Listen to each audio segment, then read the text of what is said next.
জীবনের প্রত্যেক মুহূর্ত আমাদের কিছু না কিছু শিক্ষা দেয়, নির্ভর করছে আমাদের দৃষ্টিভঙ্গির ওপর। যেমন নদী হলো আমার অত্যন্ত প্রিয়, নদীতে ভ্রমণ করতে আমার খুব ভালো লাগে। কি বলেন? নদীতে সবসময় নতুন কিছু থাকে, ও পুরনো কিছুই নিয়ে বসে থাকে না, সব সময় প্রবাহমান, কখনো থামে না। ততক্ষণ থামে না যতক্ষণ না সাগরে গিয়ে সমাহিত হচ্ছে। ঠিক এইভাবেই আমাদেরও উচিত নিজের জীবন অতিবাহিত করা, নদীর মতো। প্রত্যেক মুহূর্ত নতুন, তাই সেইভাবেই জীবন যাপন করুন। পুরনো কিছুই একত্রিত করে রাখবেন না, বিগত স্মৃতির মাঝে নিজেকে হারিয়ে ফেলবেন না। এই যে বর্তমান, এই যে মুহূর্ত, সেটাই হলো সর্বশ্রেষ্ঠ। এর মাঝেই জীবন যাপন করুন, নদীর মতো প্রবাহমান হতে শিখুন। আপনি শিখে গেলে তাহলে মনে রাখবেন, আমার আপনার মাঝে বিচরণ করতে বড়ই ভালো লাগবে। যে ব্যক্তি আনন্দের সাথে জীবনের প্রত্যেকটা মুহূর্ত অতিবাহিত করে কোনো চিন্তা ছাড়াই, প্রবাহমান হয়, কখনোই থামে না, যতক্ষণ না মুক্তি লাভ করছেন, এমন ব্যক্তির মধ্যেই রাধাকৃষ্ণ বসবাস করেন। তাহলে আসুন আমার সাথে ভালোবেসে বলুন, রাধা রাধা। মন, জীবনে যখনই কোনো বস্তু বা সুখ স্বাচ্ছন্দ্য অধিক মাত্রায় আপনার কাছে চলে আসে, তখন নিজেকে শ্রেষ্ঠ মনে করার একটা প্রবণতা দেখা যায়, যা হয় আত্মবিশ্বাসে পরিণত হয়, নয়তো অহংকারে। এবার আত্মবিশ্বাস আর অহংকারের মধ্যে অনেক বড় পার্থক্য রয়েছে। আমি এটা করতে পারি, আমি ওটাও করতে পারি, এ হলো আত্মবিশ্বাস। শুধুমাত্র আমি এটা করতে পারি, শুধুমাত্র আমি ওটাও করতে পারি, আমি হলাম সর্বশ্রেষ্ঠ, এটা হলো অহংকার। এবার এই অহংকার, এর ধ্বনি অনেক দূর প্রবাহিত হয়, আর এর প্রহার সর্বপ্রথম আপনাকে বিপর্যস্ত করে। এবার এই অহংকার, এর বিপরীত শব্দ হলো বিনয়, অর্থাৎ নিজের ঊর্ধ্বে উঠে অন্যের বিষয় ভাবনা চিন্তা করা, সংসারের বিষয় ভাবা। এই বিনয়ী হবার চেষ্টা করুন, একের থেকে অনেক হওয়ার চেষ্টা করুন এবং একসাথে থাকার চেষ্টা করুন। নিশ্চিত রূপেই আপনি বিকাশের কারণ হবেন। মত্ততা থেকে নিজেকে দূরে রাখুন, অহংকার থেকে নিজেকে দূরে রাখুন। এই মন প্রসন্ন হয়ে বলবে, রাধা রাধা। মধু কারই না পছন্দ বলুন তো? অত্যন্ত সুস্বাদু হয় এই মধু, মিষ্টি খেতে হয় এবং তা শক্তিও প্রদান করে। এবং প্রত্যেকটি মিষ্টি পদার্থের মতোই এতেও খুব তাড়াতাড়ি পিঁপড়ে ধরে যায়। অন্যদিকে যদি নুনকে দেখি, তাহলে বছরের পর বছর রাখলেও এতে পিঁপড়ে ধরে না। এবার যদি কথা বলি বন্ধুত্বের, তাহলে বন্ধুত্ব নুনের মতো হওয়া উচিত, মধুর মতো নয়। যারা সামনে এলে শুধুমাত্র মধুর মধুর কথা বলবে, পরে এতে পিঁপড়ে ধরে যাবে, এটা নুনের মতো হওয়া উচিত। প্রকৃত বন্ধু হলো সে, যে সময় এলে পরে আপনার সামনে আপনার প্রকৃত সত্য তুলে ধরবে, তা সে যতই কঠিন হোক না কেন। আপনার দোষ, আপনার অপগুণ, আপনার খামতি আপনাকে বলতে পারবে, যাতে আপনি সেগুলো শুনে মেনে নিয়ে তারপর নিজেকে শুধরোতে পারেন। এটাই হলো প্রকৃত বন্ধুত্ব। কখনো নিজের জীবনের আশেপাশে মন দিয়ে দেখবেন, অনেক সময় এমন মানুষ থাকেন, অনেক বন্ধু থাকেন, যাদের দেখে আমাদের মনে হয় যে এনারা খুব কঠোর, এনাদের কথা খুব কটু। কিন্তু বেশিরভাগ এমন মানুষের মনটা যদি বুঝতে পারেন, তাহলে দেখবেন তাতে কোনো মালিন্য নেই, এনাদের মন অত্যন্ত পবিত্র হয়। যদি আপনার জীবনেও এমন কোনো ব্যক্তি থেকে থাকে, এমন বন্ধু থাকে, তাহলে তাদের আগলে রাখুন আর আমার সাথে ভালোবেসে বলুন, রাধা রাধা। আপনি অবশ্যই কোনো গাছ দেখে থাকবেন যেখানে অনেক ফল রয়েছে। সেই গাছের ডালগুলি নিজে থেকেই নত হয়ে যায়। কেন? যাতে মানুষ, প্রাণী, এরা সকলে যাতে সেই ফল খুব সহজে গ্রহণ করতে পারেন। এটাই হলো প্রকৃতির শিক্ষা, এটাই হলো প্রকৃতির নিয়ম। মানুষেরও কিছুটা এরকমই হওয়া উচিত। যদি আপনি সাফল্যের চরম সীমায় পৌঁছে যান, অনেক বেশি ধন অর্জন করে ফেলেন, তখন মনে রাখবেন যে আপনি যেন অহংকারী না হয়ে পড়েন। বিনম্র থাকতে হবে, সেই ধনকে ব্যবহার করতে হবে উচিত কাজের জন্য। সেই ধনের দ্বারা সমাজের মঙ্গল করা উচিত। সকল মানুষকে সাহায্য করা উচিত যাদের ধনের অভাব আছে। যদি ধনী হওয়া সত্ত্বেও আপনি ধনের সদ্ব্যবহার এই সমাজের মঙ্গলের জন্য, তার ভালোর জন্য না করেন, যদি আপনি ধন দান না করেন, তাহলে এই ধন অহংকার রূপী বিষে পরিণত হয়ে আপনাকেই নাশ করবে। তাই ফলে ভরা গাছের মতো নত হয়ে থাকুন, বিনম্র হয়ে থাকুন, দান করুন আর আমার সাথে ভালোবেসে বলুন, রাধা রাধা। মুক্তোর এই মালা দেখতে কত সুন্দর হয়, তাই না? যিনি ধারণ করেন তাকেও এটা শীতলতা প্রদান করে, আর যে ব্যক্তি দেখে তার চোখও এই দৃশ্য দেখে শান্তি উপলব্ধি করে। কিন্তু ভাবুন, যদি এমন কিছু হয় যে সুতো দ্বারা এই মুক্তোর মালা তৈরি হয়েছে সেটা কেউ ছিঁড়ে দেয়, তাহলে এই মুক্তোর মালা ছিঁড়ে যাবে আর সমস্ত মুক্ত মাটিতে পড়ে যাবে, ছড়িয়ে পড়বে। তখন কি আমরা এটা ভাববো যে এটা তো মাটিতে পড়ে থাকা বস্তু, এটা আমি তুলব না? ভাববো না, তাই না? আমরা নিচু হয়ে একটা মুক্তো কুড়িয়ে নিই এবং আবার এদের সুতোর মধ্যে প্রবেশ করাই। কেন? কারণ এই মুক্তো হলো বহুমূল্য। এতে কোনো সন্দেহ নেই যে এই মুক্তো হলো বহুমূল্য। কিন্তু এর থেকেও অনেক বেশি বহুমূল্য হলো আমাদের জীবনে আমাদের সম্পর্ক, আমাদের বন্ধু বান্ধব। এই সম্পর্কেও কখনো কখনো বিবাদ হয়, মনোমালিন্য হয়, এগুলোও ছড়িয়ে যায়। আর সেই সময় এই মুক্তোর মতোই নত হয়ে আমাদের এই সম্পর্কগুলিকে হাতে তুলতে হবে, এদের জুড়তে হবে, এদের আগলে রাখতে হবে, কারণ এদের থেকে বহুমূল্য আর কিছুই নেই। আর যদি এই কাজটা আপনি শিখে নিতে পারেন, তাহলে আপনার জীবনের এই সম্পর্ক, এই বন্ধুত্ব সবসময় আপনাকে বল প্রদান করবে, আনন্দ প্রদান করবে, আর এই মন সুপ্রসন্ন হয়ে বলবে, রাধা রাধা। এই সংসারের সব থেকে বড় সত্যি হলো জন্ম এবং মৃত্যু, কিন্তু আরো বড় একটা সত্য আছে, মিত্র এবং শত্রু, যা আমাদের সকলের জীবনে থাকে। মিত্র সে যে আমাদের সঙ্গ দেয় এবং সংসারের সব থেকে উঁচু শিখরে আমাদের নিয়ে যায়, এবং শত্রু সে যে যে কোনো মুহূর্তে যে কোনো শিখর থেকে আমাদের নিচে ফেলে দিতে পারে। এবার বিচিত্র ব্যাপার হলো এটাই যে আমরা নিজেরাই এদের সাথে নিয়ে চলি, নিজেরাই এদের পালন করি। তা কি করে? প্রথমে বুঝুন এই মিত্র এবং শত্রু কারা। আপনার নিজের মন, আর কেউ নয়। এই মনই হলো মিত্র যখন তাতে ভারসাম্য বজায় থাকে, তা নিয়ন্ত্রিত থাকে, তা পবিত্র হয়। কিন্তু যদি এই মন অনিয়ন্ত্রিত হয়ে পড়ে, যদি আপনাকে সে নিয়ন্ত্রণ করতে শুরু করে, তখন সেই আপনার সব থেকে বড় শত্রু হয়। সেই জন্য এই মনের ওপর নিয়ন্ত্রণ রাখতে শিখুন, এতে ভারসাম্য বজায় রাখতে শিখুন।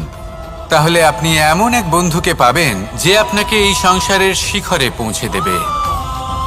আসুন আমার সাথে ভালোবেসে বলুন, রাধা রাধা। তো আপনার মনে কখনো এই প্রশ্ন আসতে পারে যে ইমারত কেন নির্মাণ করা হয়, কেন উৎসব পালন করা হয়, কেন মানুষ নিজেদের জন্মদিন পালন করেন, কেন দোল, বিজয়া দশমী, রাখি, দীপাবলির মতো উৎসব পালন করা হয়? যদি এগুলো পালন না করা হয় তাতে কি যায় আসে? যদি এই দোল উৎসব পালন না করা হয়, তাহলে কি এই সংসার ভুলে যাবে যে নারায়ণের প্রতি ভক্তির কারণে ভক্ত প্রহ্লাদকে অগ্নি স্পর্শও করতে পারেনি? যদি বিজয়া দশমী পালন না করা হয়, তাহলে কি এই সংসার ভুলে যাবে যে এই দিনে শ্রীরাম রাবণকে বধ করেছিলেন?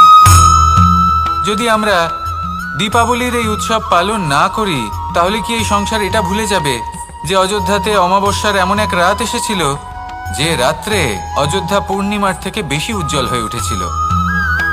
যদি এই রাখি উৎসব পালন না করা হয়, তাহলে কি এই সংসারের ভাই এবং বোনেরা একে অপরের প্রতি ভালোবাসা কি সেটা ভুলে যাবেন? বিষয়টা ভুলে যাওয়ার নয়, বিষয়টা হলো মনে রাখার।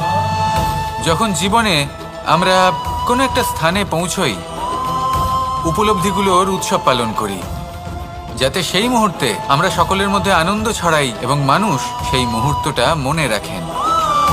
এই স্মৃতিগুলোই মানুষের মধ্যে বিশ্বাসের জন্ম দেয়। এই বিশ্বাস যে আগামী যেদিন আসছে তাতে আরও আনন্দের সম্ভাবনা রয়েছে। ভালোবাসার এই উৎসব, ভালোবাসার এই পার্বণ, এটা মানুষের মনে বিশ্বাসের জন্ম দেয় যে প্রত্যেক যুগে কেউ না কেউ এসেছে এবং পরবর্তীতেও আসবে। তাহলে আসুন আমরা ডুবে যাই আমার লীলার এই প্রেম যাত্রায় এবং ভালোবাসার এমন একটা উৎসব পালন করা যাক যা এই সংসার যুগ যুগ পর্যন্ত মনে রাখবে। তাহলে আসুন আর আমার সাথে ভালোবেসে বলুন, রাধা রাধা।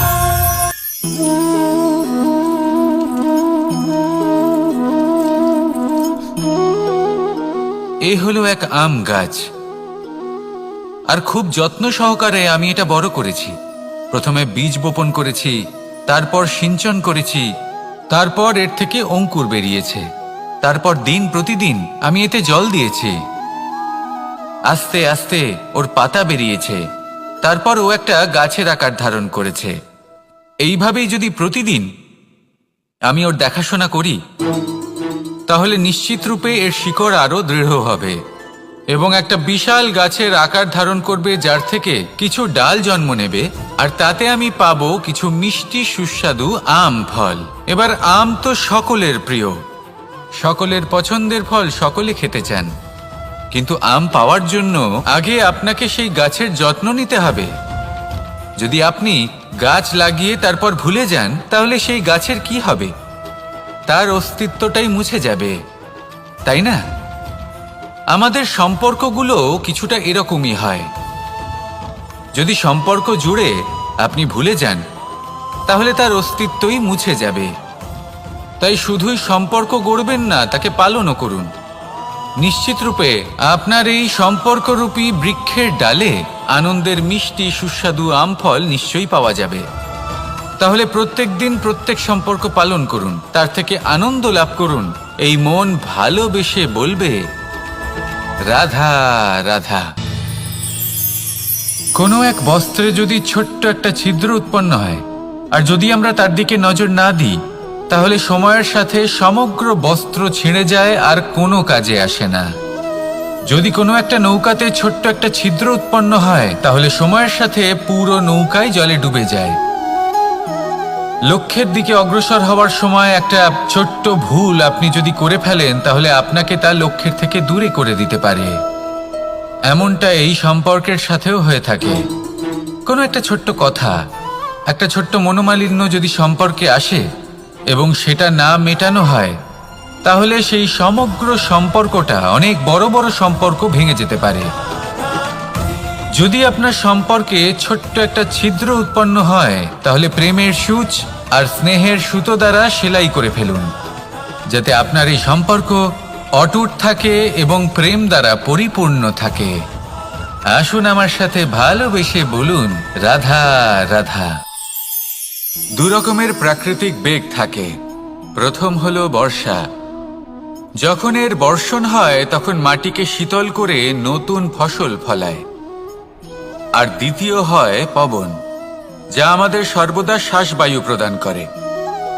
অশান্ত এই মনকে শান্তি প্রদান করে, এই ক্লান্ত শরীরে স্ফূর্তি প্রদান করে। আমাদের জীবনে যত আবেগ আছে তা হয় বর্ষার মতো হওয়া উচিত, নয় হওয়া উচিত পবনের মতো। ক্রোধ, মতভেদ, বিবাদ, এগুলো হওয়া উচিত বর্ষার মতো। অর্থাৎ কিছু সময় পরে যেন এরা নিজে থেকেই ছিন্ন ভিন্ন হয়ে চলে যায়। আর যদি পবনের মতো কোনো আবেগ থাকা উচিত, তা হলো প্রেম, যা সর্বদা শ্বাসবায়ু প্রদান করে, সবসময় সাথে থাকে। একে আমরা অনুভব করতে পারি না, কিন্তু এ আমাদের অনুভব করার জন্য প্রাণবায়ু প্রদান করে। আর যখন চক্রবাতের মতো সে ভয়ঙ্কর হয়ে ওঠে, তখন সমগ্র সংসার বদলে দেয়। এর সারমর্ম একটাই, শক্তি। মতভেদ, ক্রোধ, বিবাদের মধ্যে নেই। শক্তি যদি থাকে, তা আছে প্রেমের মধ্যে।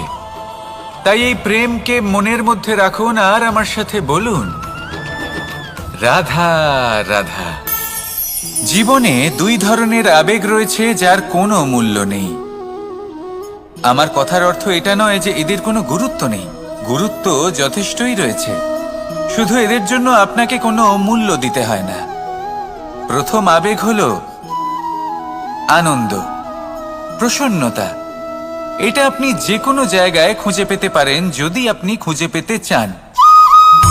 আপনি কোনো পুষ্পের সৌন্দর্য দেখে প্রসন্ন হতে পারেন। বায়ুর কারণে যখন একটি বৃক্ষ শিহরিত হয় সেটা দেখে আপনি প্রসন্ন হতে পারেন। একটা ছোট্ট শিশুর কলরব শুনেও আপনি প্রসন্ন হতে পারেন। একটা ক্রন্দনরত বালককে হাসিয়ে আপনি প্রসন্ন হতে পারেন। সবকিছু আপনার উপর নির্ভরশীল।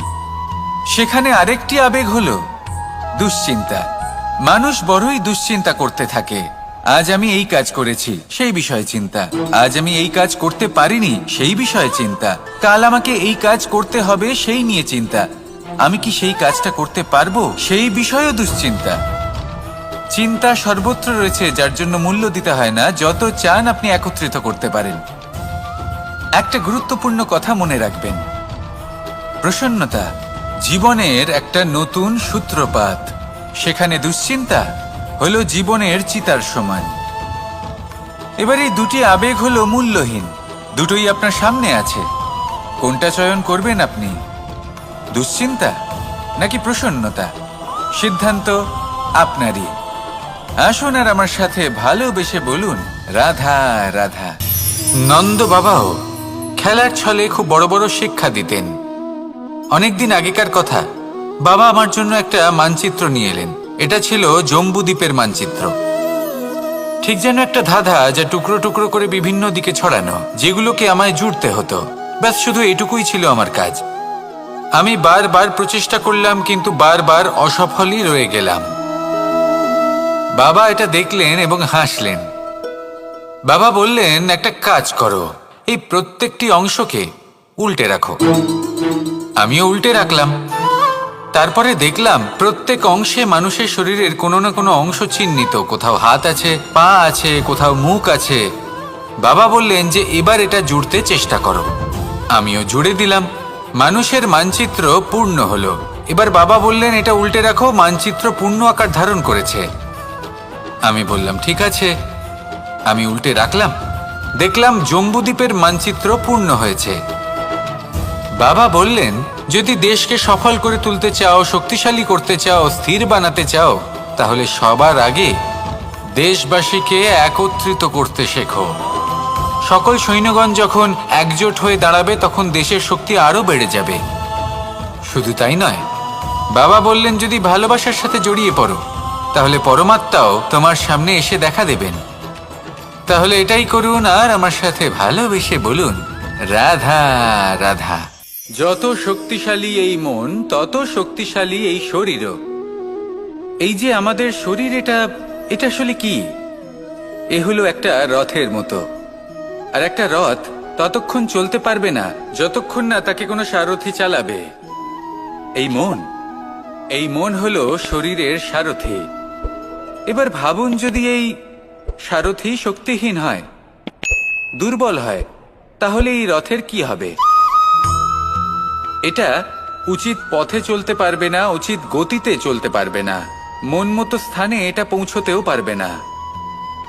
সেই জন্য মনের শক্তি অত্যন্ত প্রয়োজনীয়। এবার মনের শক্তি আমরা কোথা থেকে লাভ করি? দৃঢ়তার শক্তি থেকে। এবার এই শক্তি আমরা কিভাবে বাড়াতে পারি? আমরা প্রতিদিন কিছু নতুন স্থির করি, কিছু ছোট, কিছু বড়। আর যেই আমরা নতুন কিছু পূর্ণ করি, আমাদের মনের শক্তি বেড়ে যায়। আর যদি পূর্ণ না করতে পারি, মনের শক্তি কমে যায়। একটা দেওয়ালের মতো ছোট ছোট ছোট ছোট শিলা আমরা একটার পর একটা স্থাপন করে একটা দেওয়াল তৈরি করি। এতগুলো পাথর যখন একত্রিত হয়ে যায়, তখন এমন এক দেওয়াল তৈরি হয় যাকে ভাঙা প্রায় অসম্ভব হয়ে দাঁড়ায়। সেরকমই হয় মন এবং দৃঢ়তা।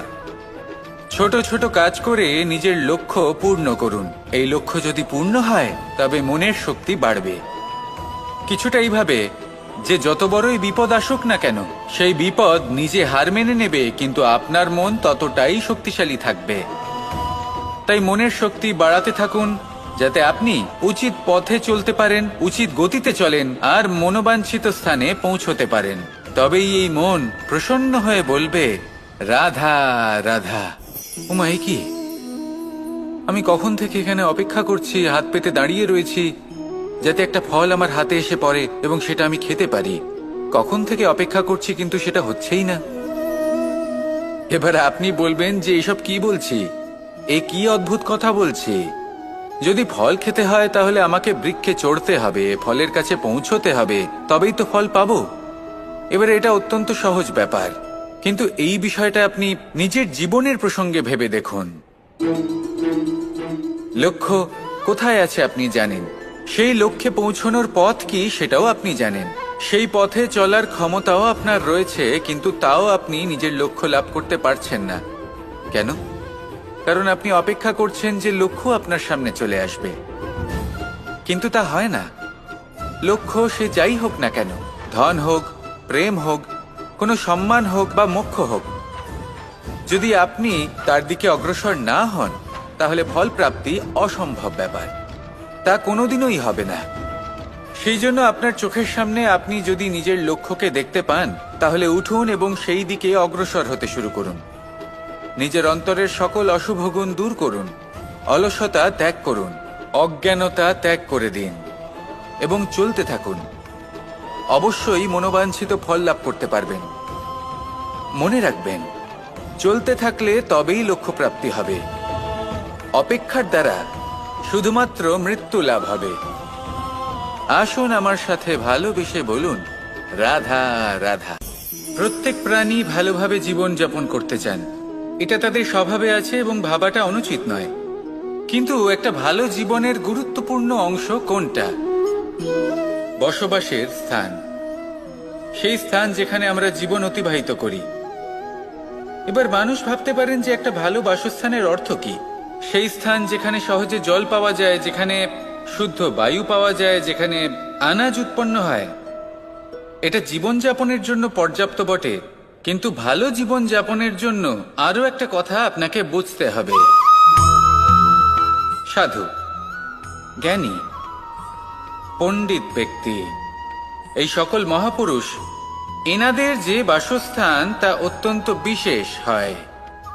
এখানে এক ধরনের বিশেষ ইতিবাচক শক্তি থাকে, এমন একটা স্থান যেখানে দেবতারাও বিচরণ করেন। জীবন আমরা সবাই যাপন করি, কিন্তু জীবনের উদ্দেশ্য শুধুমাত্র জীবন যাপন করা নয়। জীবনের উদ্দেশ্য হল মুক্তি লাভ করা।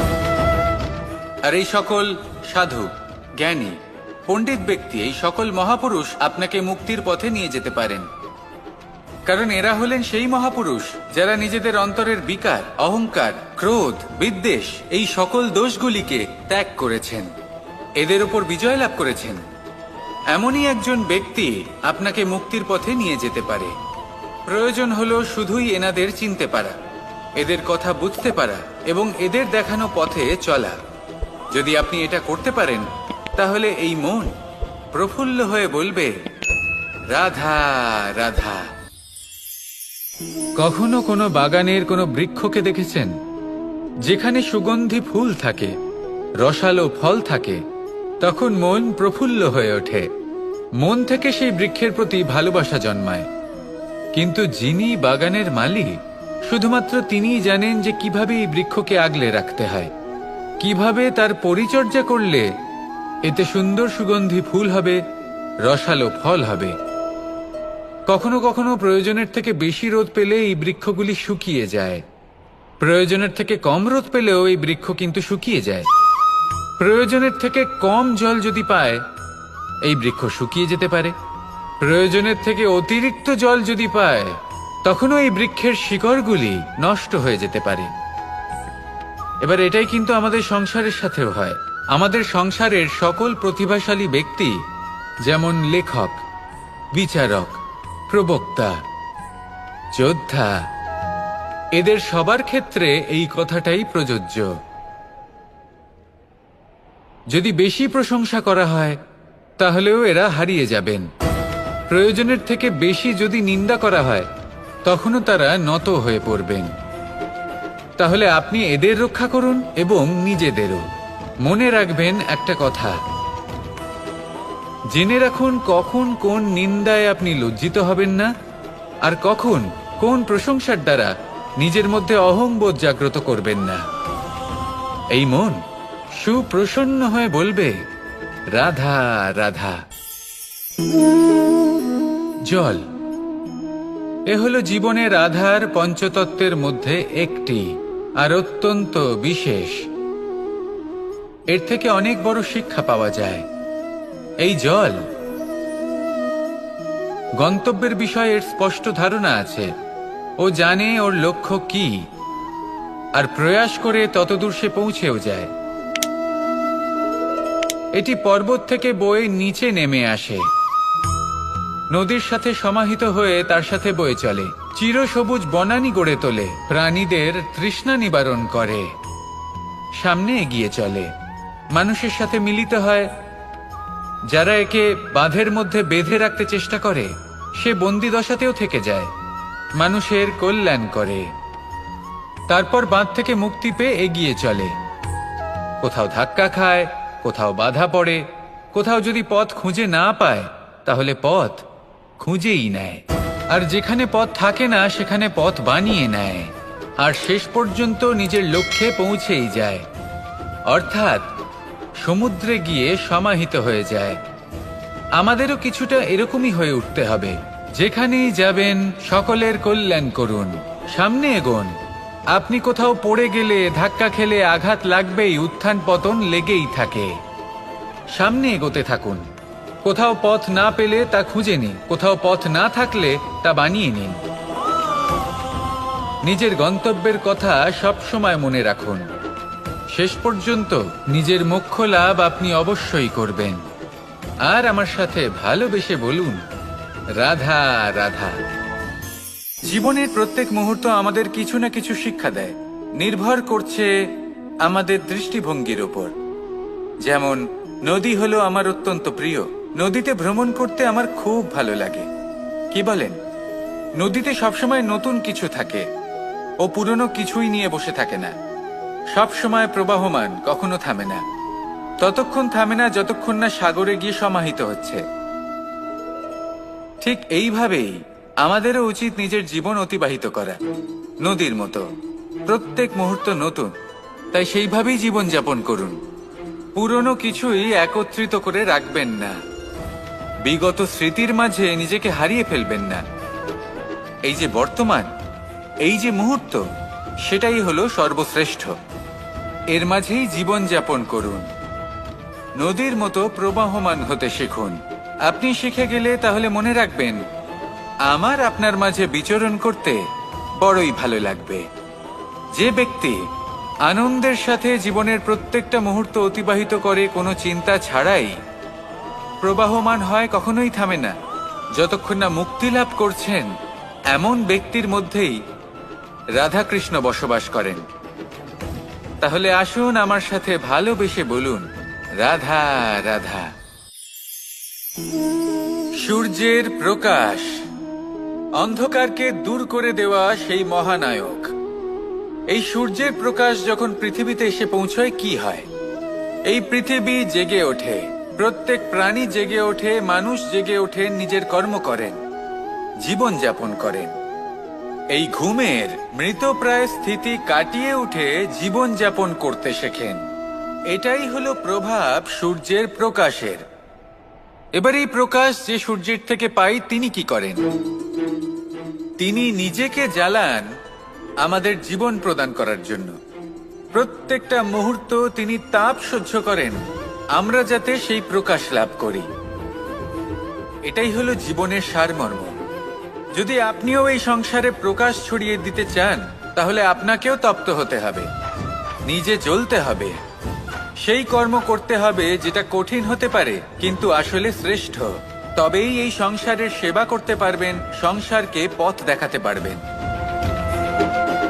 নিজের অন্তরের প্রকাশ জাগ্রত করুন, তবেই সেই সকল ব্যক্তি যারা পাপের অন্ধকারে নিমজ্জিত হয়ে আছেন, তারা জাগ্রত হবেন।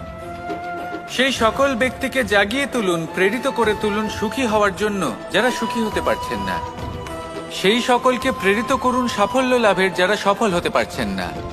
নিজের অন্তরের সূর্যকে জাগ্রত করুন, চারিদিকে শুধু প্রকাশই প্রকাশ হবে, জীবনই জীবন থাকবে, আনন্দই আনন্দ থাকবে, আর এই মন বারবার প্রসন্ন চিত্তে বলে উঠবে, রাধা রাধা। আজ আমরা দুই ধরনের ব্যক্তির বিষয়ে কথা বলবো। প্রথম জন হলেন যে প্রয়োজনের থেকে অনেক বেশি পরিমাণ ধন উপার্জন করে থাকেন। তার কাছে ততটা ধন থাকে যতটা তার প্রয়োজনও নেই, তারপরেও আরো ধন উপার্জন করতে চেষ্টা করতে থাকেন। সকল সম্ভব চেষ্টা করেন, সকল সম্ভব কর্ম করেন, তা সে উচিত কর্ম হোক বা অনুচিত, তাতে তাদের কিছুই যায় আসে না। তারা শুধুই এই সংসারের সকল সুখ ভোগ করতে চান, সকল স্বাচ্ছন্দ্য লাভ করতে চান। আজীবন তারা প্রচেষ্টাই করতে থাকেন। এবার এই করতে গিয়ে তারা ভারাক্রান্ত হয়ে সমস্যার সম্মুখীন হন। এনাদের সমগ্র জীবন এই চেষ্টাতেই চলে যায়, জীবন যাপন করার বদলে। অন্যদিকে আরেকজন ব্যক্তি, যিনি জানেন তার প্রয়োজন কতটুকু, আর শুধুমাত্র সেই পরিমাণ ধন অর্জন করেন, তার থেকে বেশি একটুও নয়।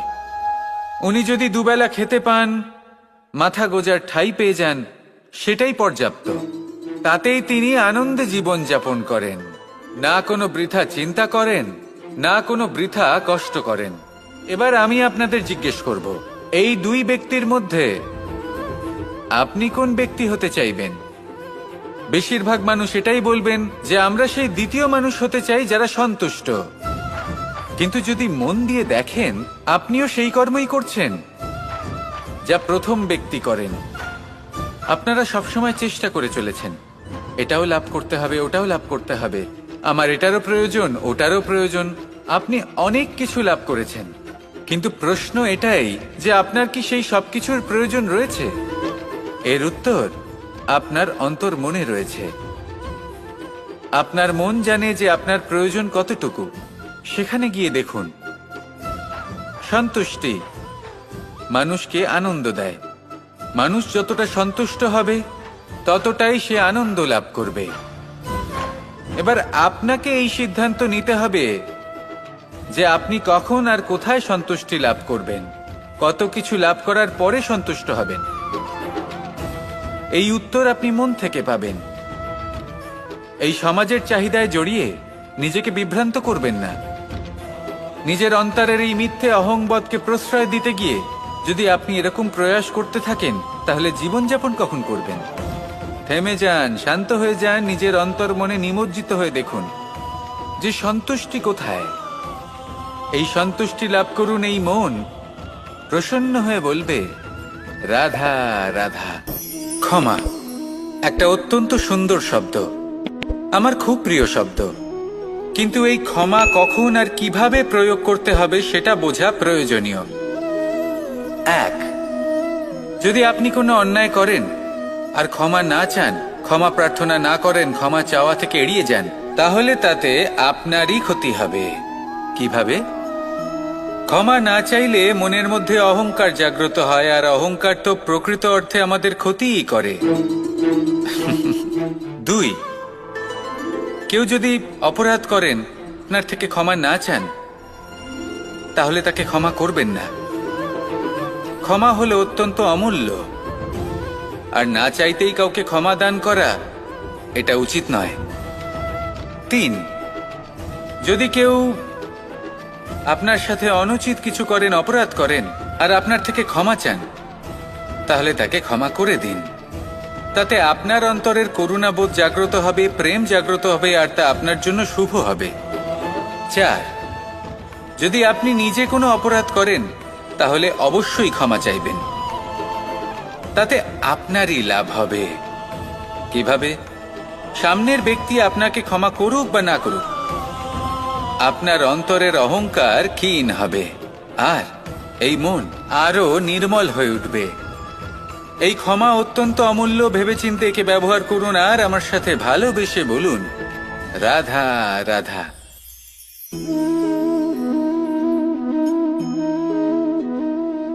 ভোজনের দ্বারাই শরীর পুষ্টি লাভ করে। ছোটবেলা থেকে আজ পর্যন্ত যাই আপনার ভোজন হয়ে থাকুক, যাই আপনার আহার হয়ে থাকুক, সেই অনুসারেই আপনার শরীর গঠিত হয়েছে। এই ভোজন অত্যন্ত গুরুত্বপূর্ণ। সেজন্য এর প্রত্যেক অংশকে বোঝা খুব আবশ্যক। প্রথম অংশ, যে আমরা কি গ্রহণ করছি, এই ভোজন কোন স্থান থেকে আসছে সেটা বুঝুন। দ্বিতীয় অংশ, ভোজন কে বানাচ্ছেন। এই ভোজন সর্বশ্রেষ্ঠ তখনই হয় যখন মাতার হাতে তৈরি করা ভোজন হয়। কিন্তু যদি মাতার তৈরি করা ভোজন আপনি প্রাপ্ত নাও করতে পারেন, তাহলে সেই ব্যক্তির ভোজন তৈরি করা উচিত যিনি সাত্ত্বিক। তৃতীয় অংশ, কোন স্থানে আপনি ভোজন গ্রহণ করছেন। যে স্থানে আপনি ভোজন গ্রহণ করছেন তা সাত্ত্বিক হওয়া উচিত। তাহলে অত্যন্ত গুরুত্বপূর্ণ।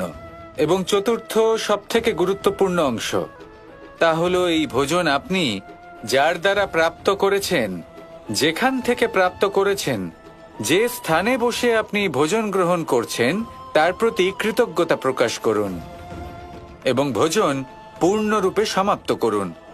তবেই এই ভোজন আপনাকে সুখী জীবন দান করবে, সুস্থ শরীর দেবে, আর এই মন তা সুপ্রসন্ন হয়ে বলবে, রাধা রাধা। আমি এখানে একা এই বনে বসে আছি, বাঁশি বাজাচ্ছি। কার জন্য? কে আছেন এখানে? কেউ নেই। আমার প্রজা, আমার রাজ্য, আমার পরিবার আমার থেকে অনেক দূরে আছেন। আমি এখানে একা এই বনে বসে এই আকাশের এই রঙের, গাছের এই সব ফলের, মাটির সুবাসের আনন্দ উপভোগ করছি। কেন? আমি হলাম দ্বারকাধীশ। এমন কি রাজকীয় বা ভৌতিক সুখ রয়েছে যা আমি ওখানে পেতে পারি না? সবকিছুই পেতে পারি, তাও এখানে বনে একা বসে আছি। কোন সুখ খুঁজে চলেছি? একা থাকার সুখ। আমরা প্রত্যেকদিন অনেক মানুষের সাথে, চিন্তাধারার সাথে, কর্মের সাথে, পরিস্থিতির সাথে, সুখ দুঃখের দ্বারা বেষ্টিত থাকি। জীবনের এই চক্রে আমরা জড়িয়ে পড়তে থাকি। যতই আমরা এই সমস্যার সমাধান করি, আমরা ততই এতে জড়িয়ে পড়ি। আমরা এতটাই জড়িয়ে পড়ি যে যখন আমরা আয়নায় নিজেদের দেখি, তখন আমরা নিজেদের চিনতেই পারি না। এমন মনে হয় যেন আমরা নিজেদের হারিয়ে ফেলেছি। সেই জন্য প্রত্যেক দিন আপনি কিছু সময় নিজের সাথে কাটান একান্তে। এটা অত্যন্ত আবশ্যক। নিজের অস্তিত্বের গভীরে গিয়ে দেখতে শিখুন, নিজেকে বুঝুন। অদ্ভুত শান্তির অনুভূতি হবে। যেমন এই বায়ু, এই বৃক্ষ, এই পুষ্প, এই নিসর্গ, এদের মতো আপনিও কখনো একলা হতে শিখুন। কখনো নিসর্গের একটা অংশ হয়ে দেখুন। এই মন প্রসন্ন হয়ে বলবে, রাধা রাধা। বাহ, পুষ্পের সুবাস আমার খুব ভালো লাগে। অত্যন্ত সুন্দর হয় এই পুষ্প। এইভাবে চারিদিকে পুষ্প দেখে মন আনন্দিত হয়ে ওঠে। এবার আপনারা ভেবে দেখুন, আমার চারিদিকে পুষ্প নয়, আগুন আছে। তাহলে কি হবে? আমার শরীর কি জ্বলে যাবে না? অবশ্যই জ্বলবে। শরীরকে কি আগুনের তাপ সহ্য করতে হবে না? অবশ্যই সহ্য করতে হবে। এটাই হলো প্রকৃতির নিয়ম। এই নিয়ম কিন্তু আমরা সবাই জানি, কিন্তু আমাদের মধ্যে বেশিরভাগ মানুষ এই বিভ্রান্তি নিয়ে বাঁচি যে এই যে প্রকৃতির নিয়ম, তা আমার ওপর প্রযোজ্য নয়। তা কিন্তু নয়। আমাদের চতুর্দিকে এই যে নিসর্গ রয়েছে, আমরা তার কতটা ক্ষতি করি সেটা একবার ভেবে দেখুন। আমরা বনাঞ্চল জ্বালিয়ে দিই, বায়ু দূষিত করি, জল দূষিত করি, প্রাণীদের হত্যা আমরা করি। কেন? এই নিসর্গ আমরা নষ্ট করি, যদিও আমরা জানি যে আমরাও হলাম এই নিসর্গেরই অংশ। এবার দেখুন, শরীরের কোনো অংশে যদি আগুন ধরান, আস্তে আস্তে সমস্ত শরীরও জ্বলে যাবে। সেইভাবেই নিসর্গ যদি নষ্ট হয়ে যায়, তাহলে মনুষ্য জাতিও নষ্ট হয়ে যাবে। তাই এই যে নিসর্গ আপনি দেখছেন, এই পুষ্প, এই বৃক্ষ, বায়ু, জল, এদের সকলকে রক্ষা করুন, নষ্ট নয়। মনে রাখবেন, যদি নিসর্গ থাকে মানুষ থাকবে, যদি নিসর্গ থাকে তাহলেই জীবন থাকবে। আসুন আমার সাথে ভালোবেসে বলুন, রাধা রাধা।